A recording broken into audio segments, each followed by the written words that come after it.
Hi guys, welcome to your morning message. Today's message is for February 7th, 2020. Of course, these readings are absolutely timeless and they are for anybody for whom they resonate.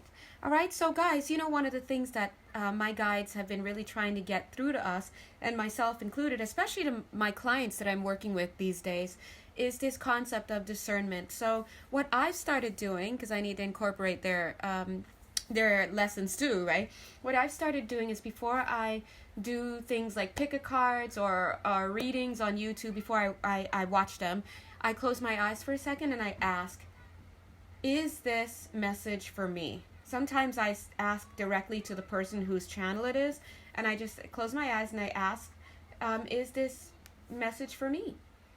And I just wait to hear an answer, and a lot of times I'll hear like, yes, or maybe the answer will be no, and then if it's no, then I'm like, thank you so much for creating this, and then I just keep it pushing, right? Now if I want to watch it, I can, but I have to know that I was just told this message wasn't for me, right? So guys, I really think that you should start working on that kind of discernment. It's like a muscle, right? So what kind of teacher would I be, God bless, if I didn't give you a chance to practice? Yay! So let's take a quick moment, and you can close your eyes if you'd like, and I'll give a few seconds. Here's the question. Is this message for me? Yes or no?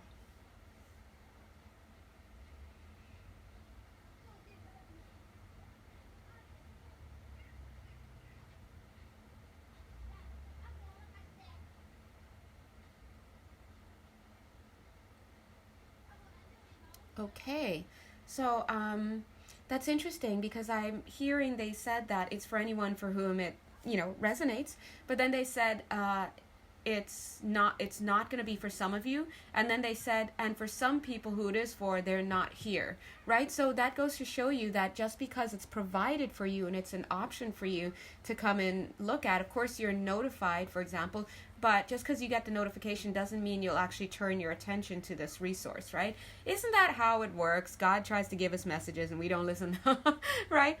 So anyway, let's just jump right into today's message. That message just came through right here, right? Look at it already. Look at how this lovely young lady has her Ace of Pentacles, right? And she's looking at it and she's like, is this for me? Like, should I do this? She's great, because look at this red here. It's almost like she stumped her toe in the past, trying to do things that weren't for her. And here she is thinking, is this for me? Look at her checkerboard dress. What she's doing is she's using greater discernment, and she knows that chances are it is for her and chances are it's not, and she's in a new land, right? So she's using all of her faculties, which include the intuitive faculties. Now take a look here at the wheel. She knows that some things are not for her, and this is her willingness to release things that aren't for her. So it doesn't matter if it looks like the most awesome video you've ever seen, if he looks like the hottest guy who's ever even talked to you, like whatever it is, if it's not for you, number one, you have more than enough ability to close your eyes and assess that, or to receive it in some other way. And number two, you have more than enough free will choice to say no, just as much as you have to say yes. Now it may seem that you have no choice in whichever way you lean, but actually there's always a choice. And sometimes the choice is whether or not to accept what it is that's happening. Look, if God bless, if you, by the way, this is all part of the reading. If you're like, get to the reading, this is part of the reading. But for example, if you have been sentenced to some type of confinement, jail or prison, whatnot, of course you can argue that I have no control over my freedom, but actually there are many people who have been imprisoned, and they've managed, I don't know how, but God bless, but they've managed to free their mind, and they will say it. You can imprison my body, you can take everything from me, but you'll never have my mind, and you'll never have my soul, and you'll never have my will, and we all should aspire to that, right? So those are living legends, living examples of how true freedom comes from within. And so if they can do it, then trust me, we can all aspire to use our intuitive guidance, right? All right, so looking at the cards off the table, I'm seeing card decks around me that are mirroring the exact same messages. Look at this. We've got the Wheel of Fortune. We've got the World. By the way, this is the wheel as well. Remember, the Wheel of Fortune talks about the ending of a cycle. The World talks about the ending of the entire cycle, right? So the Wheel of Fortune talks about changing, right? So you're changing from one thing into the other. So it's an ending of a cycle into the other. We see that here. But at the same time, we have the World card, which speaks of an ending straight up. Look at this. This is the equivalent of the Ten of Swords. The end of a tough cycle approaches. So a lot of you are actually dealing with some kind of ending. Let's put these guys right there. God bless them. Some kind of ending. And look at this card, the Chariot. Underneath the deck here is the Chariot card. The Chariot card is all about moving forward. Generally, what I'm getting off of this card is it's generally in a new direction. I'm seeing that some of you are kind of a little bit split about what it is that you need to do. But I love that you're still going in the right direction. But I feel that this split is coming from part of you that kind of doesn't want to move because you are kind of afraid of what is going to come. And then there's the other part of you that knows exactly what needs to be done. And I feel, look at how this blue one is just matching all of the blue there. I feel that this is going to be a situation where even though you may not be all on board with what's coming up for you, whether it's a change in circumstance, change in relationship, job, home, I just feel like you're going to do it. It's going to happen, okay? It's going to happen.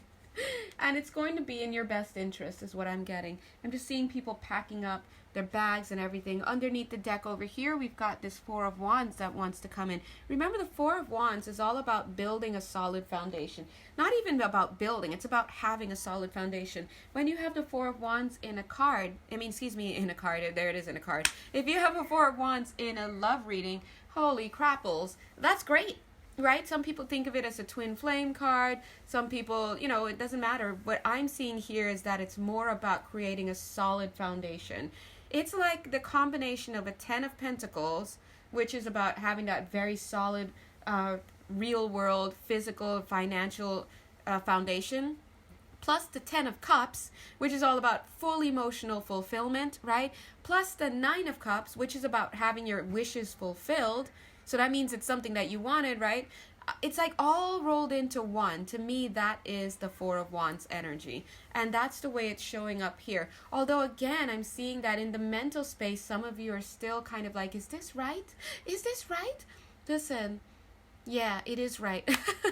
I think some of you are still waiting for the other shoe to drop. But also what I'm seeing is that a lot of you have been so used to surviving the chaos in your lives that you've gotten to a place where you make lists. You make checklists, you check them off, you do checks and balances for yourself so that you can make sure that you are responsibly making a decision. But I'm feeling that what may have happened is along the way, that emphasis on looking outside of yourself to lists and whatnot, empirical evidence and whatnot as evidence of a good thing has led you away from trusting your intuition. And maybe that was because you couldn't trust your intuition in whatever situation.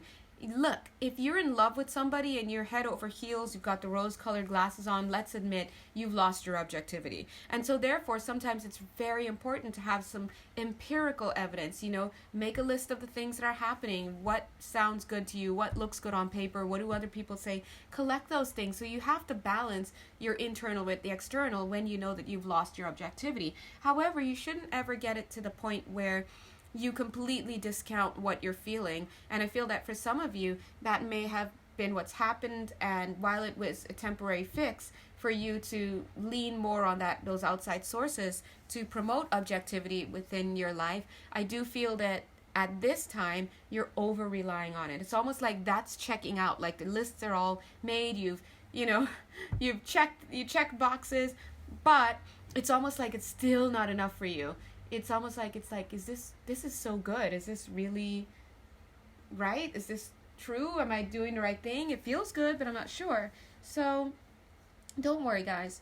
Just keep going. Underneath the deck over here, we have this card. Ding! The answers you need are coming. Now, anytime you have a major cycle ending, when you have something super big ending, which I think for a lot of you guys is a major karmic cycle, right? I feel that it's very common for us to still want to have answers. We want concrete answers. Even though, look, we've got the receipts, we see it in our face, there's sometimes that one source that we still feel that we need to get it from in order for it to be made real in our minds. And sometimes, for example, in a relationship, it's like, I know this person's been cheating, I know that they've been lying, they've been taking my money, I'm seeing everything, people are telling me, but I need to hear it from this person. You know what I mean? And I completely understand, you guys. I've been there for quite some time, but at some point you have to get into this place of accepting that, you know what, the homie Jonelle says sometimes you're never gonna get an answer, and sometimes you're never gonna get an apology, and sometimes you're never gonna get a damn reason why, and sometimes you're never gonna see this person again, you know. And that's, oh, and then one more, and sometimes it's the effing worst. You do see them again with their new wife and their 3 bubbly-headed, cute little bobby-headed kids, and the new house they just bought, and the dog that looks great and just had fresh puppies. Like, you know, it goes on. And at the end of the day, there's always going to be something else that a lot of us may want to get. But after you realize, after you continue to do the healing, you realize, wait a minute, I thought I was after the words responsibility just came out, right? Maybe, yeah, right? I thought I was after the responsibility, you know, them needing to take responsibility. I thought I was after them saying I was right. I thought I was after them giving me an apology. I thought I was after them making amends. I thought I was after them, you know, not doing better than me, you know, whatever it is. And then you start to realize, even if I got those, it probably still wouldn't be enough. So you have to kind of look at this. What is the common denominator here? What is it that I'm actually after?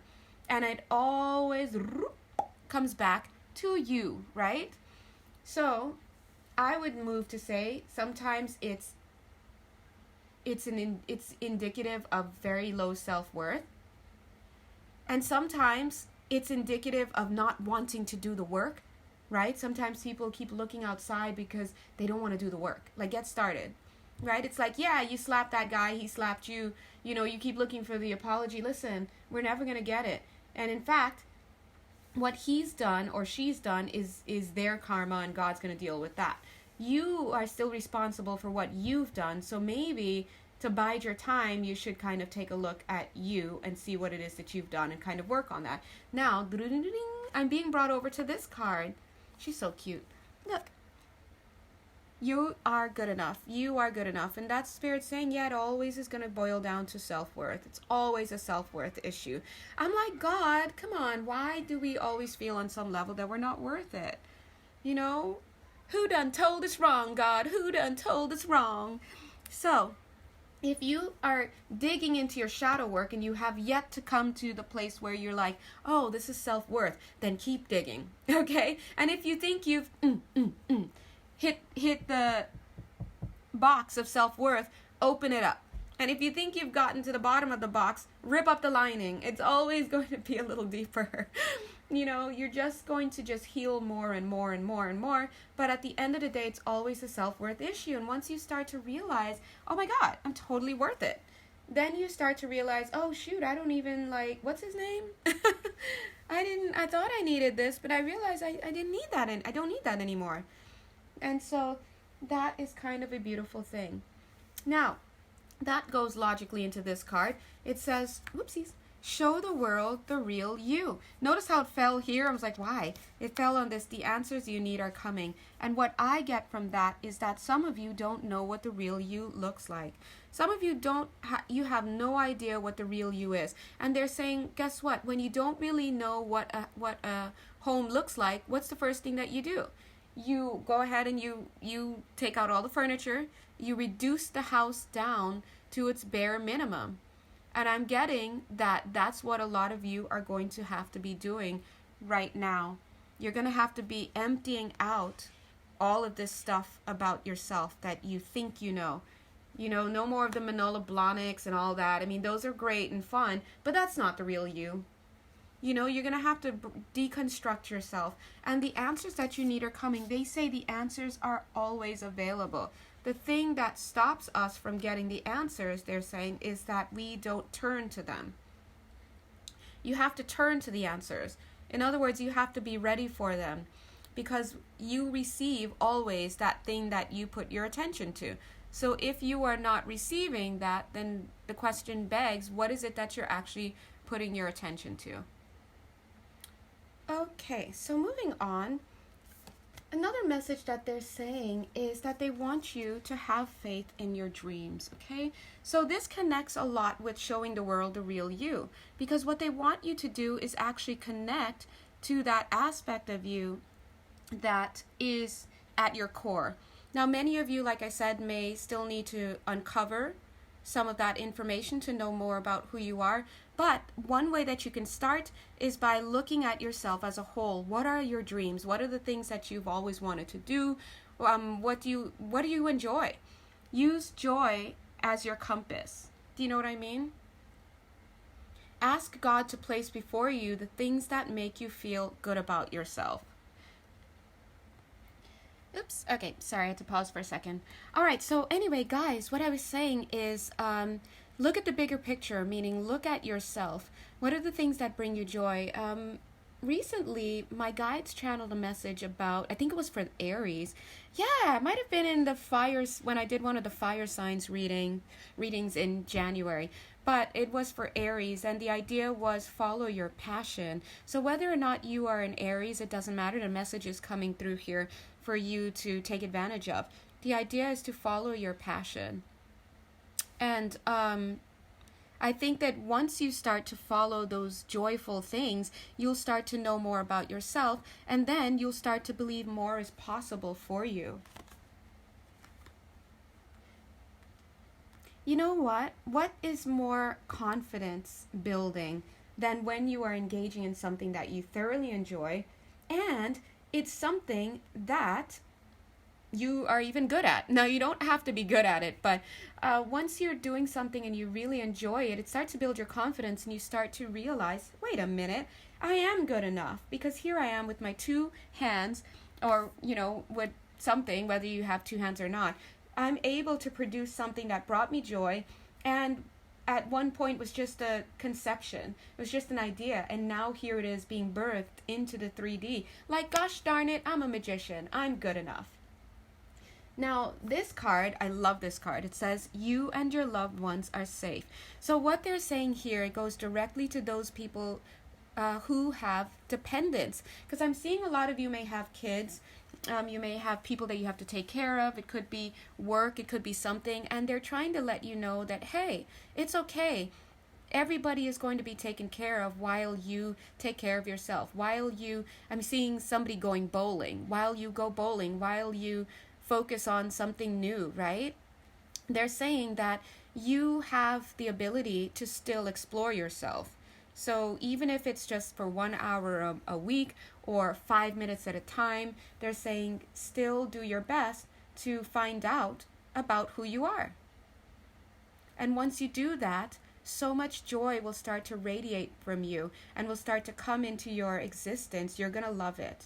People will love you as well. They'll love you even more because they see that you're happy. As I'm looking a little bit closer at your cards, guys, I'm seeing these two cards here. 7 of Cups and 5 of Cups. Now, as you guys know, the 5 of Cups speaks of grief, right? And there are many things for which many people are grieving. But I've noticed that this 5 of Cups falls underneath the you and your loved ones are safe. And so a lot of you guys may be experiencing some type of grief at a loss. You know, it could be death, it could be whatnot. But also some of you may be mourning some relationship changes. Some of you, and I'm also getting some of you may be mourning a part of yourself that you've given up. I'm seeing somebody here, and if there's one person, there's at least a few, right? Somebody here is mourning a part of themselves that they may have lost from past lifetimes. So it's almost like in a past lifetime you had this aspect of yourself, this freedom, this creativity, this whatnot, and in this lifetime here you are just as let's say, for example, the words that are coming to mind, to be honest, are housewife. So somebody here, right? And your life as a housewife just isn't fulfilling for you. And I'm feeling that you may be mourning the loss of that part of yourself that was more free. Now, you know the spirit is saying that you definitely have time. There are going to be avenues for you to explore. Speaking of avenues, you know, to regain that part of yourself, speaking of avenues, take a look at the Seven of Cups. The Seven of Cups can often speak of confusion, but it can also be a nod to choices. And in this case, I'm seeing choices. Now, I'm seeing a lot of you have made some great choices in your lifetime, right? And a lot of you may have also, you know, missed the mark on some things. You may have missed an opportunity or two, but they are showing that there are still dreams for you that can be had. So I'm feeling like this message is for a lot of people who are, you know, finishing up the end of a karmic cycle. Maybe you are feeling low about yourself. You may not have certain things in place that you wish you had, like freedom, like being able to explore your hobbies, yourself, your passion, who you are. And that, for example, is very typical for somebody who may be exiting out of a long-term relationship, or even like getting a divorce and whatnot, right? So it's about rediscovering yourself. But the message here is your dreams are not dead. Your dreams aren't dead, guys. So I love this message today. It looks like it's a short one. Yay, 21 minutes, 21 seconds, yay. But they're definitely coming forward to let you guys know your dreams aren't dead. You are going through a cycle right now. I'm seeing a lot of endings. But part of your new foundation has to come from you focusing on yourself, enveloping the self, going inward within the self, and starting to connect with yourself one joy at a time. So if you like having hot beverages like me, I love having hot beverages. You know, my only regret is that I can only have one at a time, right? So that literally brings me joy, and so that's something I continue to do as often as I can. For example, if you like writing with a certain pen because it brings you joy, write with it. These are the little things that when you do them, they connect you to yourself, your soul, your higher self. And as you keep connecting and connecting, before long you realize that you have given yourself a lot of time with the self, a lot of attention to self. And what's more confidence building than that, okay? Oh, especially if you've been behind someone else to do it for you and they just have not been pumping with it, okay? All right, anyway, guys, I love you guys. I am about to sign off, take a little break, and then resume with some personal readings, okay? Thank you, guys. Mwah. I love you. If you like a personal reading with me, you can check my box below, and I do offer live coaching one-on-one via video chat. If you'd like to, I guess, donate, you have the link below as well. All right? So thank you so much, guys. Bye.